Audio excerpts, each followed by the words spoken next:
A father abandons his son under mysterious circumstances. Then fate brings them together after 25 years. But it is not a father and his son, but rather an accused person before a judge. What will happen when the judge knows that the guilty person in front of him is his father, who was looking for him and left him 25 years ago? Why did the father do that? And who is behind all of that? Is this the end of the story? Just the beginning. Follow with us to learn together, and do not forget to like the video and subscribe to the channel. A dimly lit apartment, cluttered and filled with echoes of memories. James Ward, in his mid-30s, paces nervously, glancing at the bedroom door where his 5-year-old son, Ethan, sleeps. His hands tremble as he places a worn-out envelope on the dining table, tears welling in his eyes. Outside, a car idles, headlights casting long shadows. The weight of an unbearable decision hangs over him as he hesitates, looking back at the door one last time. Then, with a heavy heart, he turns and leaves. The gavel slams. A grand courtroom. Now, in his 30s, Ethan Ward sits at the judge's bench, an aura of authority surrounding him.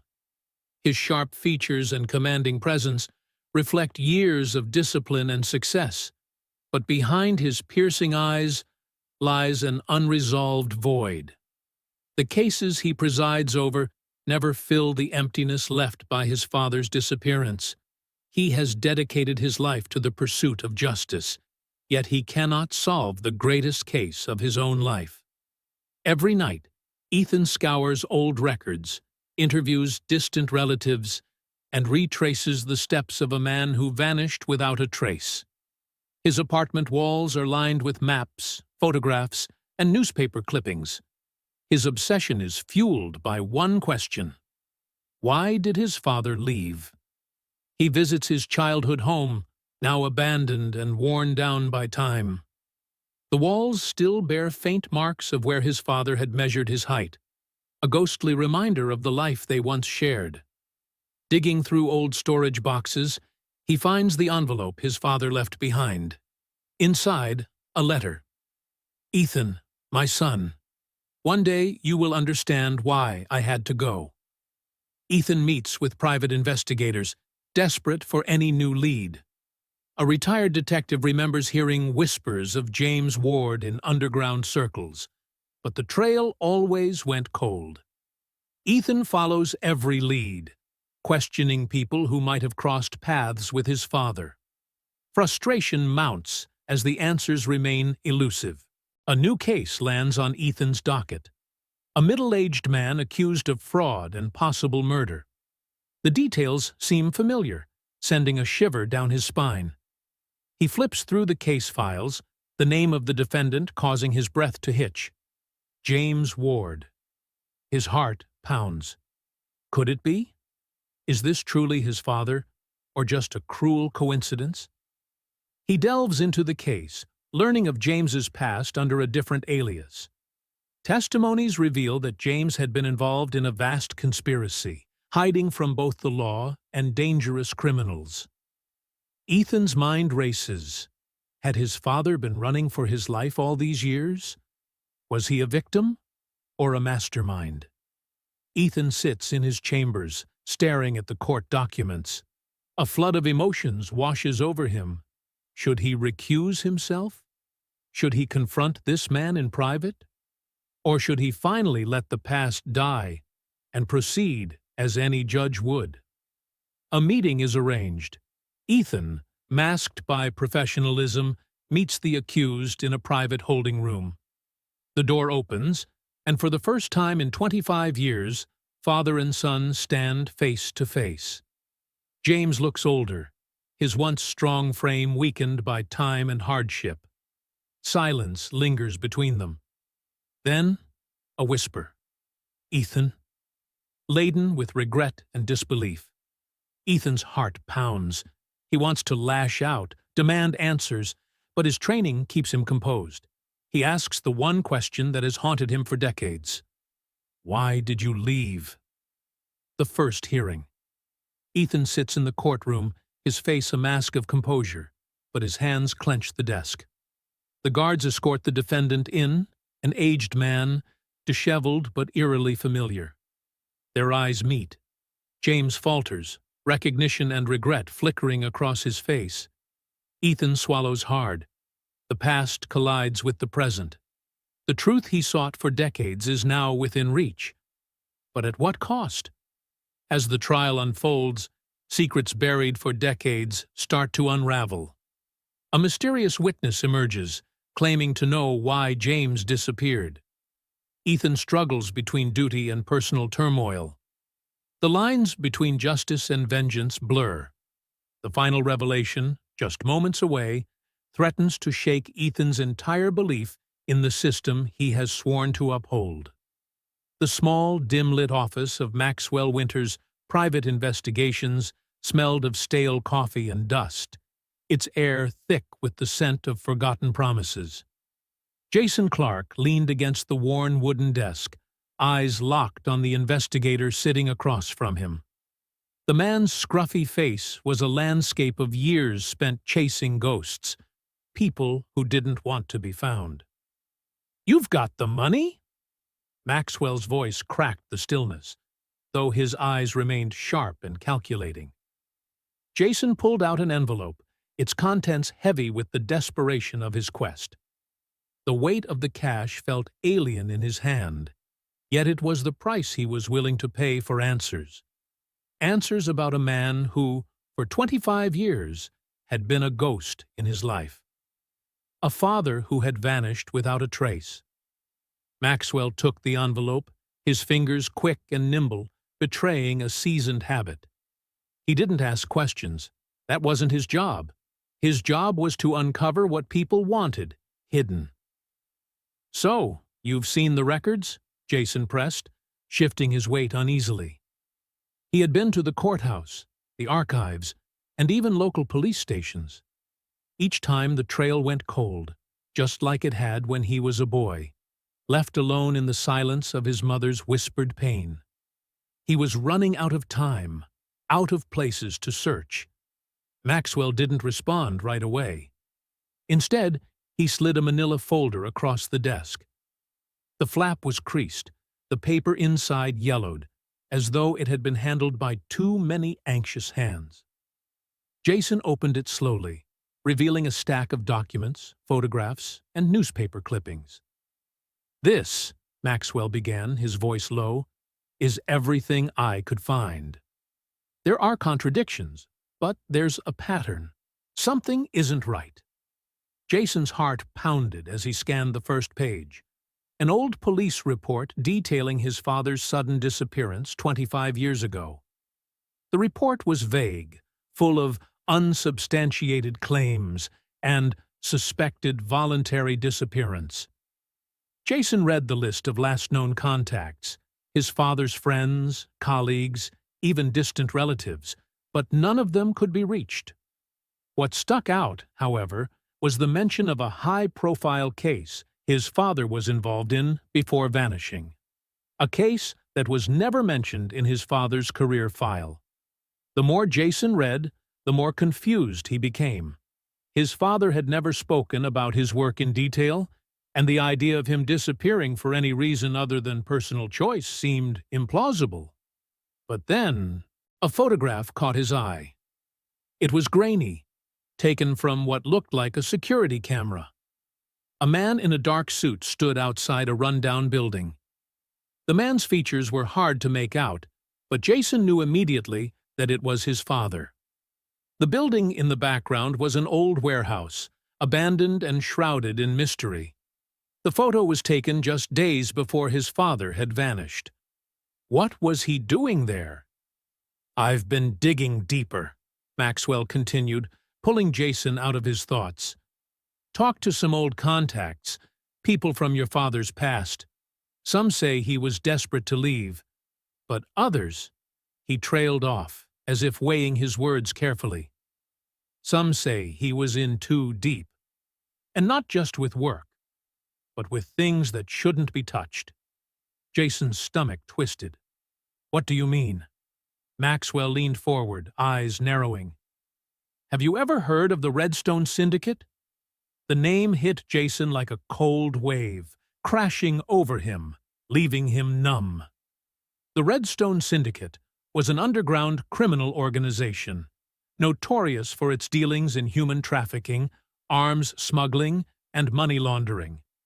It had been a dark myth whispered about in the alleys of the city, but Jason had never connected it to his father. "No," Jason whispered, feeling his blood run cold. "What does this have to do with my father?" Maxwell slid another photograph across the desk. This one was clearer, taken in what looked like a dimly lit office, with two men sitting across from one another. One of them was unmistakably his father, the other a stranger, dressed in expensive, tailored clothes. There was an air of tension in the photograph, the kind of tension that only arose when dirty deals were being made. "I spoke to a former associate of your father's," Maxwell said, his voice laced with caution. "He's gone now, but before he died, he told me that your father was mixed up in something that would make even the bravest men flee. He had debts, serious debts, and the Redstone Syndicate was involved. Your father's disappearance? It wasn't voluntary. He was trying to escape something much darker than any of us imagined."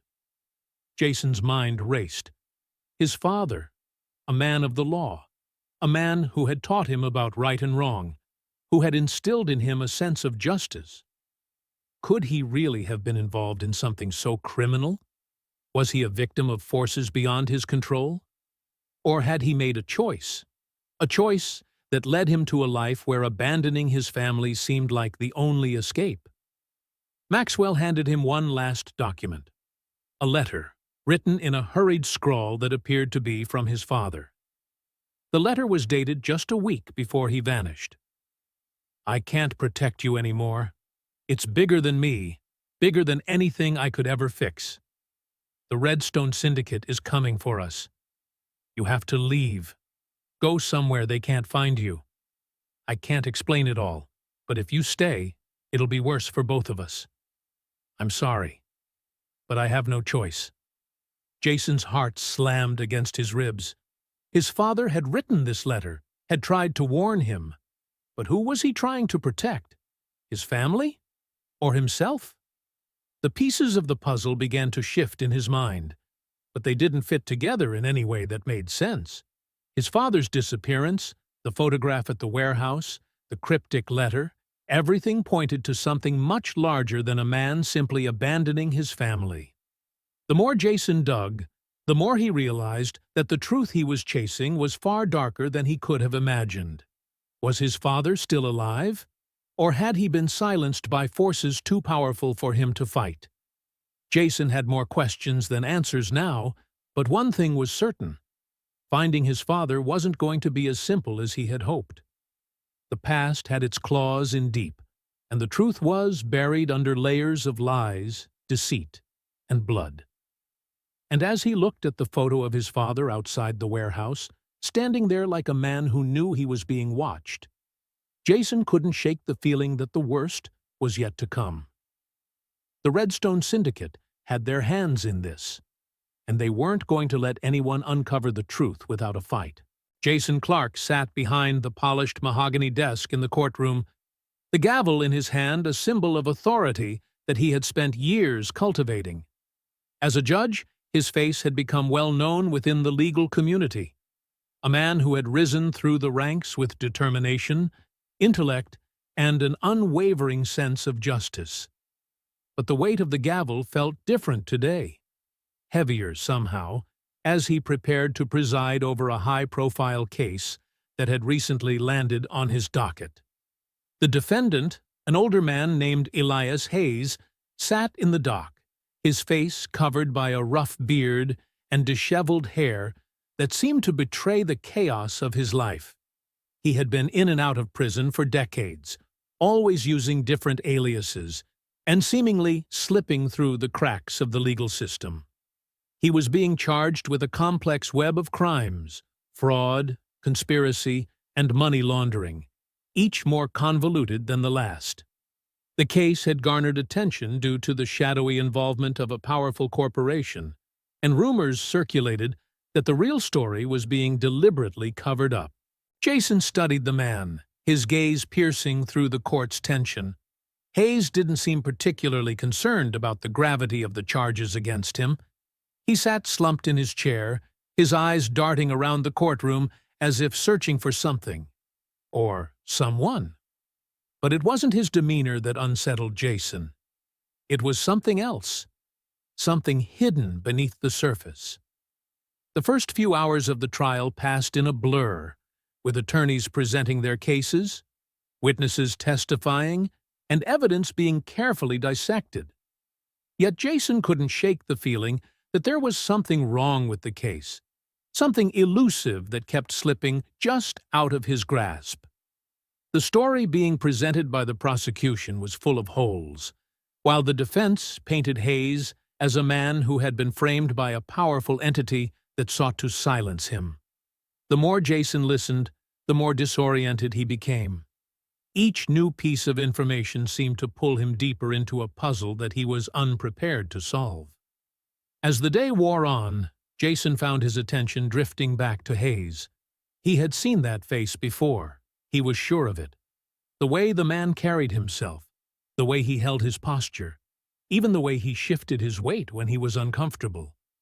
It was familiar, almost like a memory lodged in the back of his mind. But where had he seen him before? The unsettling connection gnawed at Jason throughout the trial. Was it possible that this man had crossed his path before? That somehow his past and this criminal's past were intertwined in ways that Jason couldn't yet comprehend?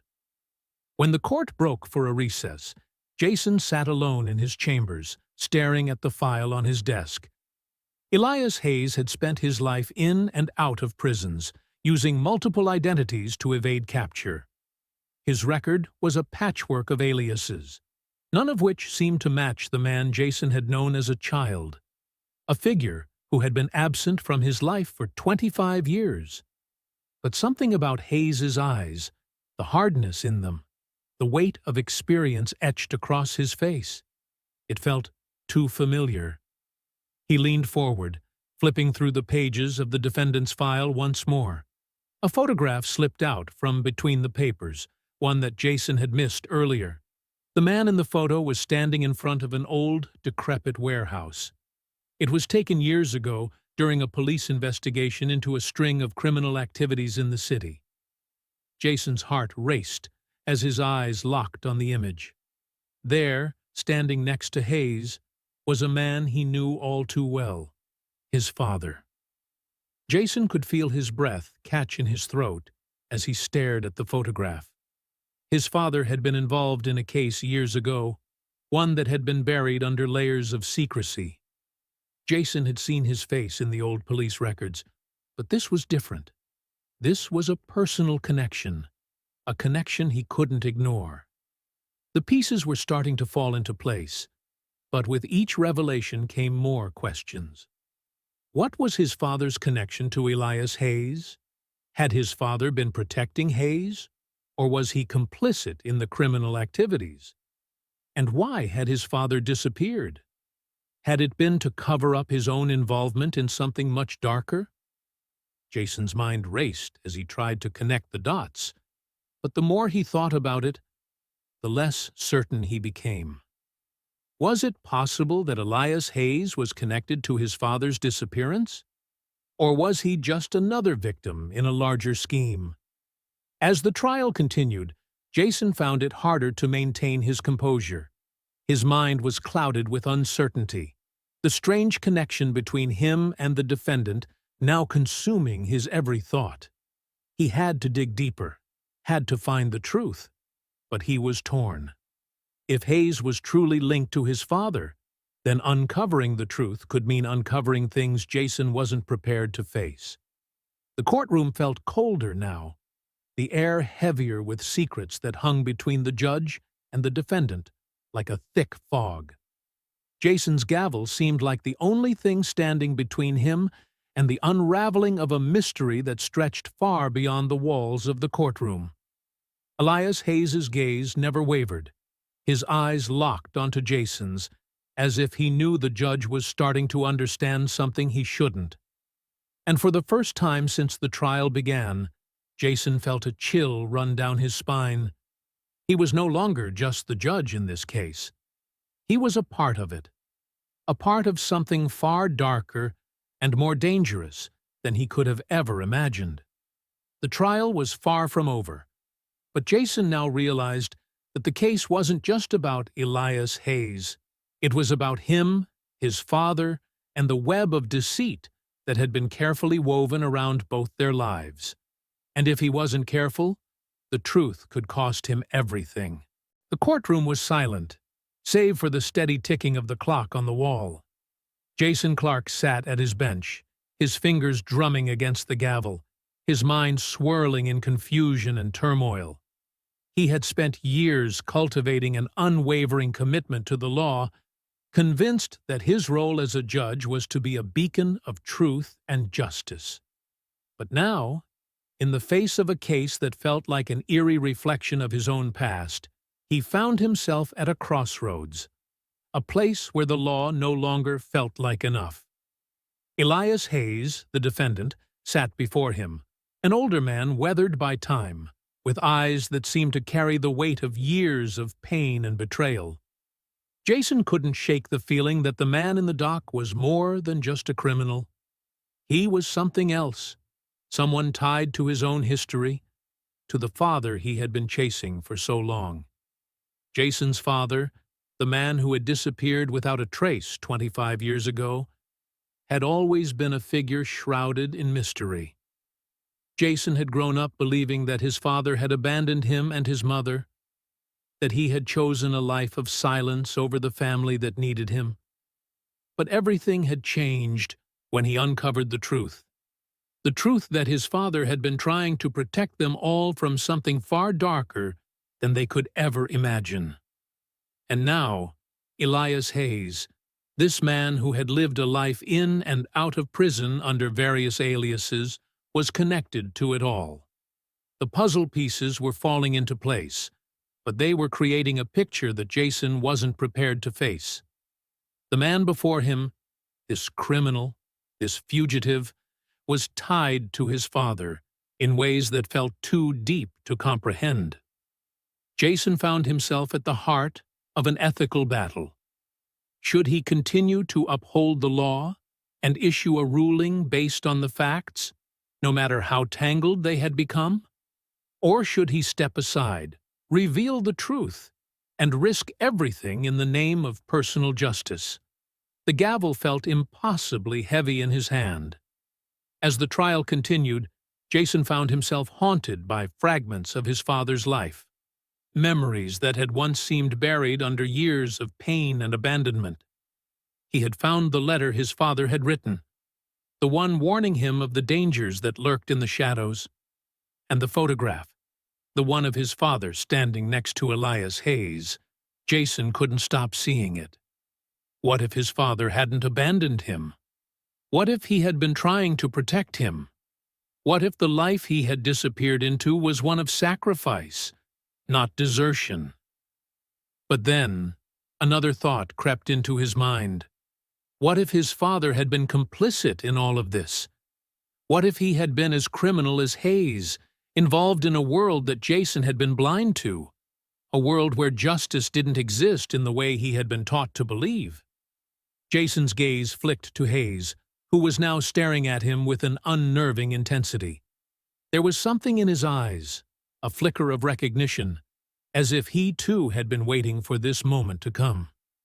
The tension in the room thickened, as if the very walls were closing in on Jason, forcing him to confront a truth he wasn't sure he was ready to accept. The next day, after a long day of testimony, Jason took a walk alone in the quiet of the courthouse garden, trying to clear his head. His thoughts circled around his father, around Elias Hayes, and around the choices that lay ahead of him. The wind rustled through the trees, but it did nothing to ease the heavy burden in his chest. His duty as a judge was to follow the law, to render a verdict based on the facts. But the facts now felt impossibly blurred, tangled in a web of lies and deception. Could he really be impartial when his very identity was entangled in the case? It was then that something strange happened. As Jason walked, his mind a storm of confusion, he suddenly found himself standing in front of an old, familiar door. The office where his father had worked, back when everything had seemed normal. The door was cracked open, just a sliver, as if inviting him in. Jason stepped forward, his heart pounding in his chest. He had never been here before, at least not since his father had disappeared. But now, in the quiet of this place, something inside him urged him to enter. The office was exactly as he remembered, the desk cluttered with papers, the bookshelves lined with law texts. But there, lying on the desk, was a file. A file that looked strangely familiar. Jason opened it. His breath caught in his throat as he saw the name at the top. Elias Hayes. The file detailed a series of transactions, hidden dealings, and a conspiracy that went far deeper than anything Jason had imagined. His father, it seemed, had been involved in a covert investigation, one that had revealed corruption within the very system Jason had sworn to uphold. His father hadn't been protecting just his family. He had been protecting the truth about a powerful entity that had been pulling the strings from the shadows, manipulating the system for years. Jason's heart raced as the final piece of the puzzle clicked into place. His father hadn't abandoned him. He had disappeared to protect him from the very thing that had now come back to haunt him. Elias Hayes wasn't just a criminal. He was a whistleblower, a man who had been fighting against a powerful enemy that had now come to silence him once and for all. The twist was more than Jason could comprehend. His father hadn't been the villain. He had been a hero all along, fighting a battle that Jason had never known about. But the revelation didn't stop there. As Jason read further, his hands trembling, he found something that chilled him to the bone. A letter. A letter from his father, written just days before his disappearance. The letter wasn't just to Jason. It was addressed to someone else, someone Jason knew. It was addressed to the judge overseeing the case against Elias Hayes. Jason's breath caught. His father had known about the trial, and somehow he had known that it would lead Jason here. But the most horrifying part? The name at the bottom of the letter was not his father's signature. It was his name. Jason Clark, the very judge presiding over the case, had been unknowingly tied to a conspiracy that had been set in motion long before he'd taken his seat on the bench. He wasn't just part of the story. He was at the center of it. And as he stood there, in the quiet of his father's office, Jason realized that he wasn't just uncovering his father's secrets. He was uncovering his own. The gavel, when it came down, wouldn't just change the fate of Elias Hayes. It would change Jason's life forever. And as the truth began to surface, Jason knew that the real question was no longer about the law. It was about who he could trust. And the answer? No one.